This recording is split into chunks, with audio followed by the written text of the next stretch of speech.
கல்லீரல் அப்படின்ற ஒரு உறுப்பு வந்து நம்முடைய உடம்புல இருக்கக்கூடிய மொத்த வெயிட்டில் 10ல் ஒரு பகுதி கட்டாயமாக இருக்குது.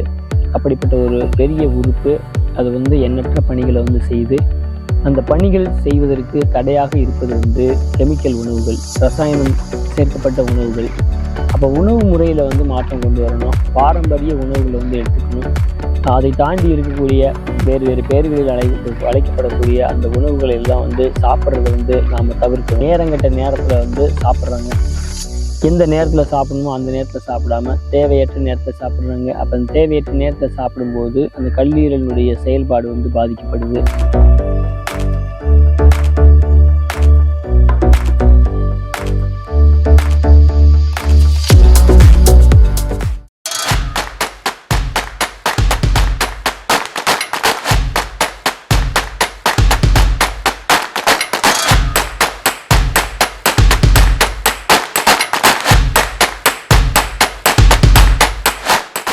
போகர் நேச்சர் கேர் பார்த்துக்கிட்டு இருக்க உங்கள் அனைவருக்கும் வணக்கம். இன்று நாம் பார்க்கவிருக்கக்கூடிய ஒரு தலைப்பு என்ன அப்படின்னு சொன்னாக்கும், இந்த கல்லீரல் செயலிழப்பு, லிவர் சிரோசிஸ். இந்த லிவர் சிரோசிஸ் ஏன் வருது, அதை வந்து வராமல் வந்து நாம் வந்து எப்படி வந்து காத்துக்கலாம், அதுக்கு மீறி வந்துட்டாலும் அதை எப்படி வந்து நாம் வந்து சரி செஞ்சுக்கலாம் அப்படிங்கிறத பற்றி தான் நம்ம பார்க்க இருக்கோம்.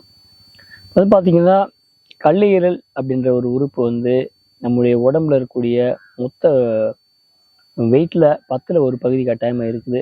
அப்படிப்பட்ட ஒரு பெரிய உறுப்பு அது வந்து எண்ணற்ற பணிகளை வந்து செய்து அந்த பணிகள் செய்வதற்கு தடையாக இருப்பது வந்து கெமிக்கல் உணவுகள், ரசாயனம் சேர்க்கப்பட்ட உணவுகள். அதே போல் பாரம்பரியமாக ஆட்டி பயன்படுத்துகிற இந்த நல்லெண்ணெய், தேங்காய் எண்ணெய், கடலை எண்ணெய், இந்த மாதிரி இந்த எண்ணெய்களை பயன்படுத்துவதை தவிர்த்துட்டு வேறு வேறு பெயர்களில் அழைக்கப்படக்கூடிய பல்வேறு விதமான எண்ணெய்ங்கிற பேரில் விற்கக்கூடிய எல்லாத்தையும் வாங்கி பயன்படுத்துகிறது தான் வந்துட்டு கல்லீரல் செயலில் போகிறதுக்கான ஒரு முதன்மையான காரணமாக இருக்குது. அப்போ உணவு முறையில் வந்து மாற்றம் கொண்டு வரணும். பாரம்பரிய உணவுகளை வந்து எடுத்துக்கணும். அதை தாண்டி இருக்கக்கூடிய வேறு வேறு பெயர்களில் அழைக்கப்படக்கூடிய அந்த உணவுகளை எல்லாம் வந்து சாப்பிட்றத வந்து நாம் தவிர்க்கணும். அப்படி தவிர்க்கும்போது கல்லீரலுடைய செயல்பாடு தொடர்ந்து இயங்கும். அதே போல் பார்த்தீங்க அப்படின்னாலும் இப்போ கல்லீரலில் வந்துட்டு தேவையற்ற கொழுப்பு படிவது மட்டும் இல்லாமல் இப்போ வந்து பார்த்திங்கன்னா நேரங்கட்ட நேரத்தில் வந்து சாப்பிட்றாங்க. எந்த நேரத்தில் சாப்பிடணுமோ அந்த நேரத்தில் சாப்பிடாம தேவையற்ற நேரத்தில் சாப்பிட்றாங்க. அப்போ அந்த தேவையற்ற நேரத்தில் சாப்பிடும்போது அந்த கல்லீரலினுடைய செயல்பாடு வந்து பாதிக்கப்படுது. அதனுடைய தொடர்ந்து செய்யக்கூடிய பணிகள் வந்து தடைப்படுது. அதுவும் வந்து கல்லீரல் செயல் இழப்புக்கு வந்துட்டு ஒரு காரணமாக இருக்குது.